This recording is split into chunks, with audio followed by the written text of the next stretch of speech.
and welcome back to the channel. Today, we're diving back into a story that's been tugging at all our heartstrings. Let's get right into it. The Emperor, looking more determined than ever, strides into the cold, damp heavenly prison. His only goal? To bring Feng Jiu home. The moment she sees him, her eyes fill with tears. It's a mix of relief, pain, and a whole lot of love. Standing nearby, Si Yin frantically signals to her, practically begging her with his eyes. Just say it. Tell him you had an affair with Yuanzu. It's the only way to complete his love tribulation. The only way you can get your immortal form back and return to Qingku. But Feng Jiu is frozen. She looks into the Emperor's eyes, and all she sees is unwavering affection and trust. How could she ever say words that would shatter that? How could she intentionally break the heart of the man standing before her? The words just won't come out. Seeing her silent struggle, the Emperor doesn't need an explanation. He simply walks over, takes her into his arms, and leads her out of that dreadful place. Back in the safety of his palace, he holds her tightly, his voice thick with regret. "This is all my fault," he whispers. "I'm so sorry. I never should have let you get dragged into this mess, into all this palace intrigue." Feng Jiu's heart flutters. She can't believe it. He truly kept his promise. He said he would always believe her, and he meant it. In that moment, any resolve she had to create this fake love tribulation for him completely melts away. She just can't do it. Later, Feng Jiu is sitting at her vanity, applying her makeup. As she looks into the bronze mirror, she sees the Emperor's reflection standing behind her. A wave of pure joy washes over her, and she spins around, a wide smile on her face. But the room is empty. There's no one there. Her smile falters as she realizes it was just a figment of her imagination, a projection of her own deep longing. Princess is head over heels in love, and it's spiraling out of control. He knows that if they do, words hang in the air, heavy with a truth that Si Yin can't quite grasp. She loves this mortal incarnation, this man who is hers and hers alone. Meanwhile, the Emperor is in his study, completely lost in thought. He's holding the very arrow that Feng Jiu used to shield him, running his thumb over the sharpened point. His mind is a whirlwind of confusion and emotion. Suddenly, the door bursts open, and a young eunuch rushes in, breathless and panicked. "Your Majesty." It's Crown Prince Yuanzu. He's fainted in the hot spring. Without a second thought, the Emperor jumps to his feet and rushes towards the hot spring, his mind racing with concern for his brother. As soon as the Emperor is out of sight, the young eunuch straightens up, a sly grin spreading across his face. In a shimmer of light, his form changes, revealing none other than Si Yin. It was all a ruse. A desperate plan to lure the Emperor to the hot spring and finally set the stage for the tribulation. The game, it seems, is far from over. Yuanzu was indeed preparing to bathe in the hot spring when Feng Jiu appeared in the pool, dressed in a bright red gown and exuding a seductive aura. Yuanzu was immediately terrified and retreated hastily, saying, "Consort Shu, if father sees us, we'll both lose our heads." As Yuanzu fearfully backed away, he touched the Emperor's boots. The Emperor, forcing a smile, told Feng Jiu to get out of the water and return to his palace immediately. He assured her that no one would know what had happened that night, and he wouldn't blame her. Si Yin, having made a mistake with the Book of Fates, came to apologize to the Emperor. The Hua, having learned of the Emperor's awakening, rushed over. The Hua asked the Emperor 2 questions. Was the divine herb necessary for immortals to advance their cultivation? The Emperor affirmed that it was. The Hua paused, then asked if the Emperor had ever fought those 4 divine beasts. Seeing the Hua's serious expression, the Emperor pondered for a moment and said, "I haven't fought them, but I know that 300 years ago, the Fox Emperor Bai Qian fought them to obtain the divine herb. Few in the world can match the Fox Emperor's power. Although he brought back the divine herb, he was severely injured." The Emperor looked at the Hua meaningfully and said, "You could give it a try." The Hua thanked the Emperor and was about to leave when the Emperor suddenly asked, "Are you doing all this for Mo Yuan?" The Hua wondered how the emperor knew about Mo Yuan. The emperor lowered his eyes and said thoughtfully that he not only knew about Mo Yuan, but also that Bai Qian of Qingku was the immortal Si Yin from back then. The Hua asked the emperor why he had never mentioned the fact that the heavenly clan had been searching for Mo Yuan for 70,000 years. The emperor told the Hua how tragic the battle at Ruwashui River was. But even the most tragic events fade after 70,000 years. He didn't understand the heartbreaking grief Si Yin felt when she held Mo Yuan's body and cried out in anguish. He even thought that as an immortal, she was rather mediocre in her indifference to life and death. But now that he had experienced the 6 sufferings of the mortal world, he could understand that kind of grief. Mo Yuan loved Si Yin the most when he was alive. Now that Mo Yuan could be buried in Si Yin's hometown, accompanying her day and night, he could rest in peace. The Hua felt a pang of pain in his heart after hearing this. After leaving the heavenly palace, Jian and Bai Qian went directly to the Western Sea.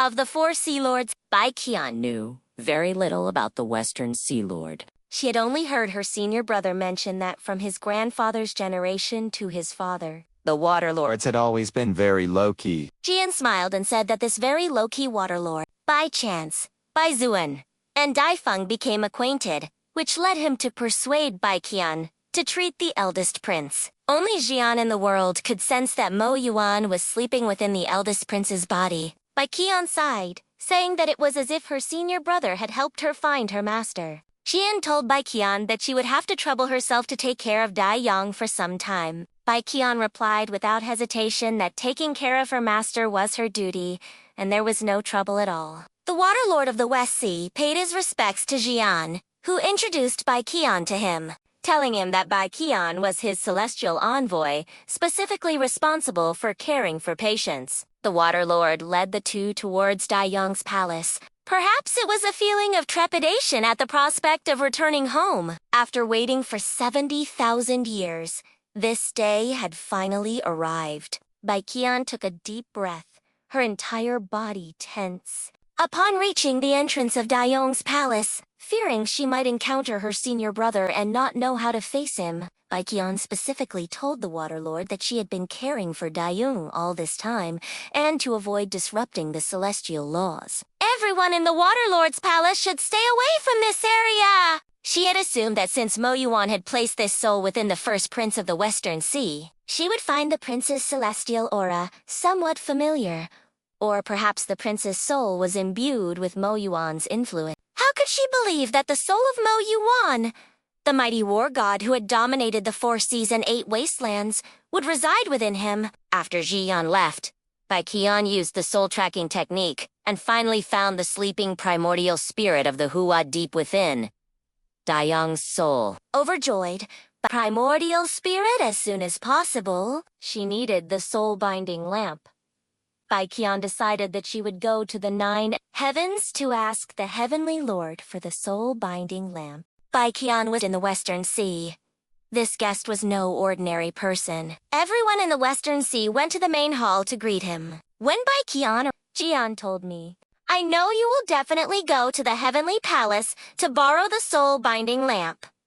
After her conversation with the Hua in the main hall of the Water Palace, Bai Qian returned to her residence. Her heart felt empty after her talk with the Hua.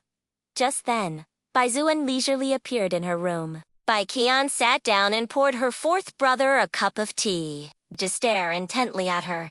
So, Bai Qian could only add that she had also been angry with the Hua and said, "Ali is just a little kid. You gave him so much wine, and he was drunk for 7 or 8 hours without waking up. You didn't even send someone to tell the UAA." Sen.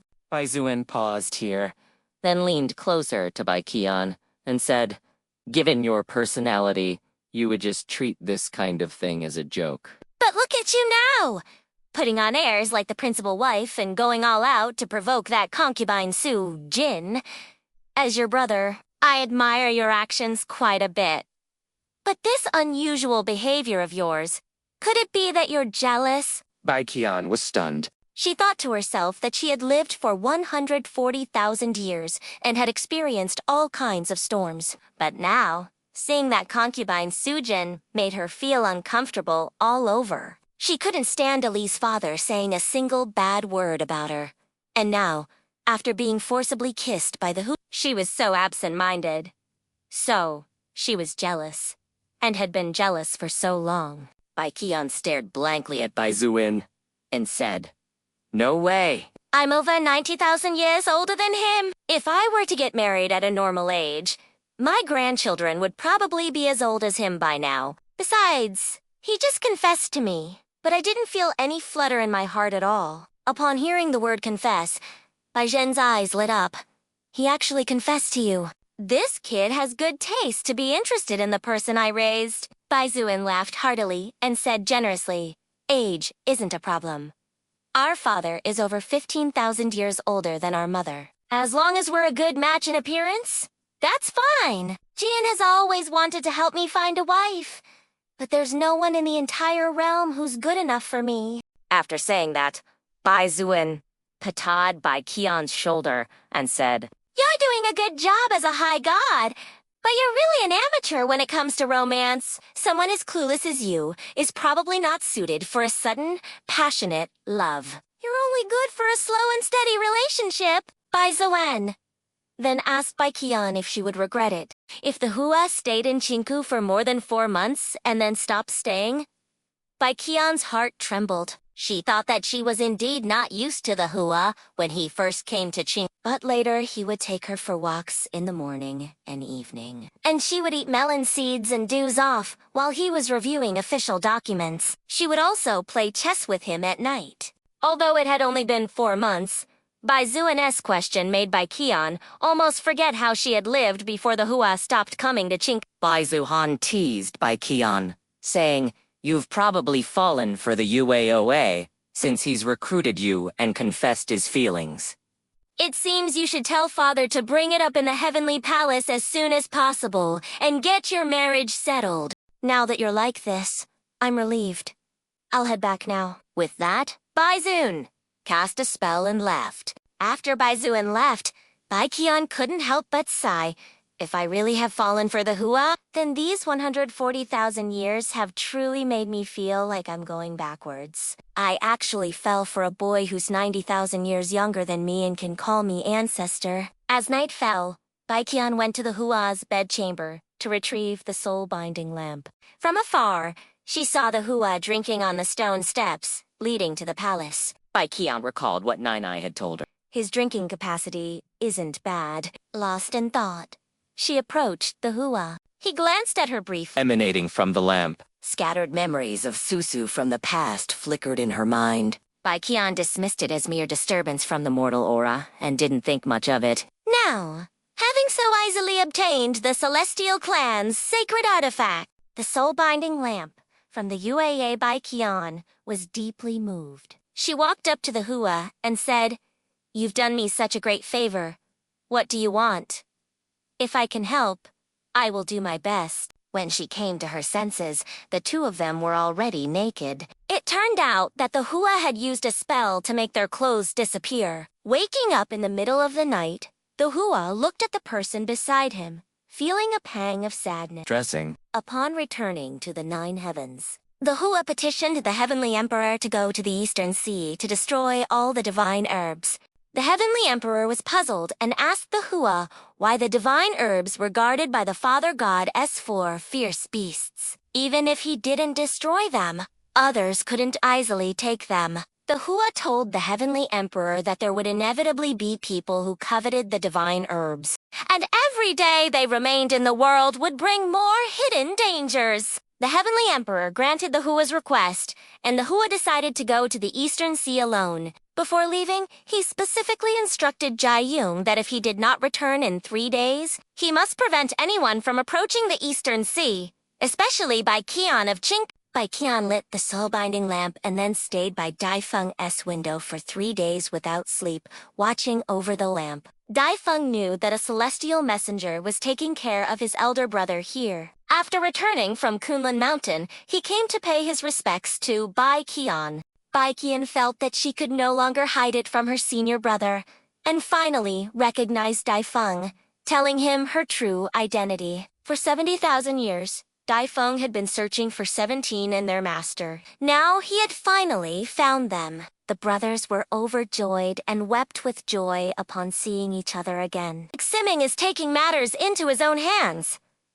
What do you think will happen next? Let me know your theories down in the comments. Thanks so much for watching, and if you enjoyed this, please don't forget to like, subscribe, and hit that notification bell so you don't miss the next part of the story. See you all soon!